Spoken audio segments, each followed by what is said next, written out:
আসসালামু আলাইকুম। আজকে চলে আসলাম আমার আরও একটি ভিডিও নিয়ে। সেটা হচ্ছে বেগুন দিয়ে ইলিশ মাছের ঝোল, পাতলা করে ঝোল হবে। এই যে বেগুনের সাইজটা দেখছেন, বড় ডাব বেগুন। তো চলেন দেখি রান্নাটা কিভাবে করি আমি। এখন আমি এখানে লবণ, হলুদ গুঁড়ো আর লবণ দিয়ে নেব। এটাকে এখন আমি ভালো করে মেখে নেব।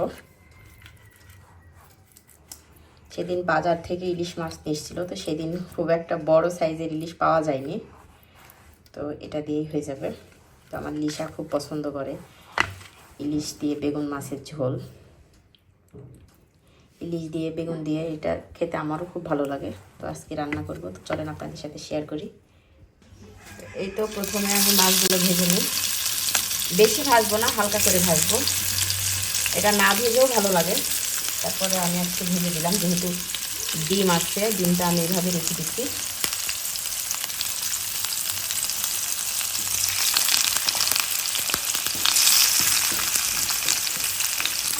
এই তো এইদিকে আমার মাছগুলো সব ভাজা হয়ে গেছে। তো এখন আমি এবার বেগুনটাও ভেজে নেব। এখন এই তেলে আমি বেগুন আর আলুটা ভেজে নেব।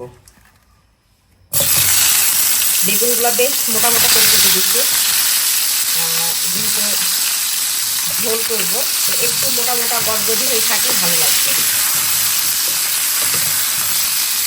এখানে আমি আর লবণ বা হলুদ কিছু দিইনি, কারণ মাছ ভাজার তেল এমনিতেই হলুদ হয়ে আছে। এখানে আমি সামান্য পরিমাণ একটু লবণ দিব, যাতে তাড়াতাড়ি সফট হয়ে যায়।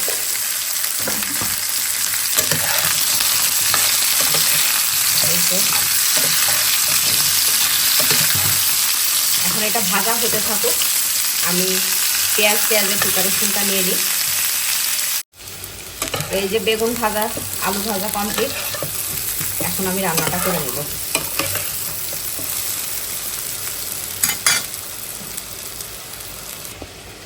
এই তো আমি এখন সরিষার তেল দিয়ে দেব। তেলটা গরম হলে আমি একটু ফোড়ন দিয়ে নেব। আর এই চুলোতে শিং মাছ ভুনা করছি। এই যে একেবারে পাতলা করে, কারণ লিসার আব্বুর হচ্ছে পেটে অ্যাসিডিটি প্রবলেম হচ্ছে, তো ও হচ্ছে ঝাল মশলা তরকারি খেতে পারছে না। তো এই জন্য এদিক দিয়ে আমি একটু শিং মাছ ভুনা করে নিচ্ছি, আর এদিক দিয়ে আমাদের জন্য ইলিশ মাছ। এই যে দিয়ে দিলাম দুটো শুকনো মরিচ, সামান্য পরিমাণ কালো জিরা। কালো জিরা দিয়ে ইলিশ মাছের টেস্টই অন্যরকম হয়ে যায়। তো আমি যখনই ইলিশ মাছ রান্না করি, তখনই আমি কালো জিরাটা দেওয়ার চেষ্টা করি। তো আজকের এই তরকারিতে যদি পেঁয়াজ রসুন বাদেও রান্না করা যেত, তো আমি সামান্য পরিমাণে একটু পেঁয়াজ দিব, যেহেতু আমরা পেঁয়াজ রসুন দিয়ে একটু স্পাইসি করে খেয়ে অভ্যস্ত।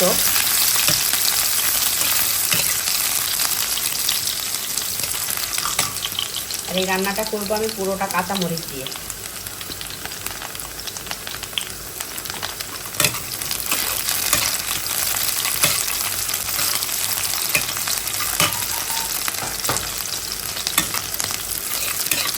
আচ্ছা, এটা এখন একটু নরম হয়ে যাবে, তারপর আমি বাকি মশলা দেবো। এটা এখানে সামান্য পরিমাণ হলুদ আর সামান্য একটু ঝালের গুঁড়া দিলাম, জাস্ট একটু কালারটা ভালোর জন্য। আর বেশি কিছু দিব না, এখানে খুবই পাতলা ঝোল হবে। আর এখানে আমি আগে থেকে সরিষা পাউডার পানির সাথে গুলিয়ে রেখেছিলাম, ব্যাস এটা দিয়ে দেবো।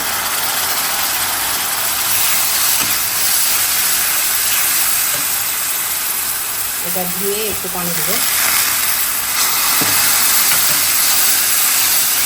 ব্যাস এইটুকুই। আর কোনো মশলা যাবে না, কোনো ধনিয়া বা জিরা এগুলো কোনো কিছু না।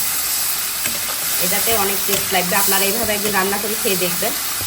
আমি ইলিশ মাছ বিভিন্ন সময় বিভিন্ন রকমভাবে রান্না করি। তো এই রান্নাটা আমার কাছে বেশ ভালো লাগে, এই জন্য শেয়ার করলাম আপনাদের সাথে। আমার রান্নাটা যদি ভালো লেগে থাকে অবশ্যই আমার চ্যানেলটা সাবস্ক্রাইব করবেন, আর ফেসবুক থেকে দেখে থাকলে পেজটা ফলো দেবেন প্লিজ। শেয়ার করবেন এবং কমেন্টস করে জানাবেন কেমন হচ্ছে আমার রান্নাগুলো। এতে করে আপনাদের সাথে রান্না বা আমার অ্যাক্টিভিটিসগুলো শেয়ার করতে আরও ভালো লাগবে, যখন আপনাদের উৎসাহ পাবো। এটা হালকা একটু কষিয়ে নেব, নেওয়ার পরে ঝোল দিয়ে দেব। এই যে লবণ দিয়ে দিলাম, লবণটা দিতে মনে ছিল না। এবার একটু আলু বেগুনটা কষিয়ে নেব এর সাথে।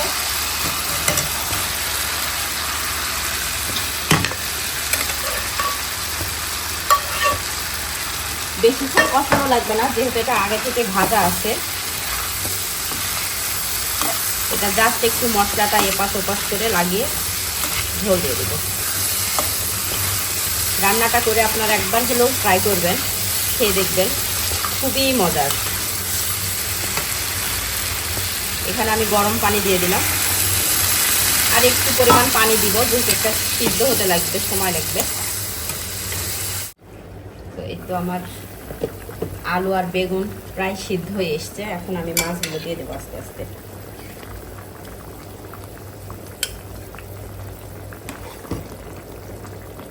এই তরকারির কালারটা আসবে একটু সাদা সাদা, যেহেতু সরিষা দেওয়া আছে আর সম্পূর্ণটাই কাঁচামরিচ দিয়ে। আমি সেভাবে তো শুকনো মরিচের গুঁড়া দিইনি, তো সেই ক্ষেত্রে কালারটা এরকমই আসবে। এখানে চাইলে আপনারা টমেটো দিতে পারেন, কিন্তু আমি আজকে টমেটো দিইনি, কারণ আমি আজকে চাচ্ছিলাম অথেন্টিকভাবে ইলিশের স্বাদটা নিতে। টমেটো বা ধনিয়া পাতা দিলে ইলিশ মাছের সাথে আরও একটা টক টক বা অন্য একটা স্বাদ যোগ হয়, সেক্ষেত্রে আমি দিইনি। আপনারা এরকম একেবারে পাতলা, এই যে ঝোলটা দেখছেন একেবারে পাতলা হয়েছে, কারণ এখানে আলাদা কোনো মশলা দেওয়া নেই। এটা আমি আর 5 মিনিট মতো ঢাকা দিয়ে রান্না করব, তারপরে নামিয়ে ফেলবো।